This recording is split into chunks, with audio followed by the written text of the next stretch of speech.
Böyük nümayəndə heyətlərindən biri, daha doğrusu elə ən böyüyü də Azərbaycandan sonra Rusiya Federasiyasından 267 nəfər burada iştirak edir. 267 iştirakçısı var, idmançısı var.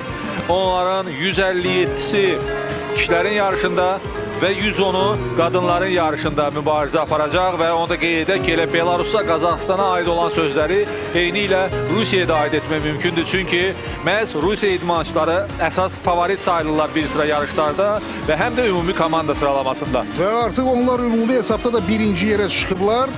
8 qızıl, 2 gümüş və 2 bürünc mükafat. Hələlik Rusiyalıların göstərdiyi nəticə belədir və artıq yarışların birinci günündə belə bir start götürən komanda sözsüz ki, ümumi hesabda da qələbəyə ümid bəsləyə bilər. Rusiya komandasının bayraqdarları Yustina Anufriyeva və Maksim Sobolev, onların hər ikisi boksçudur.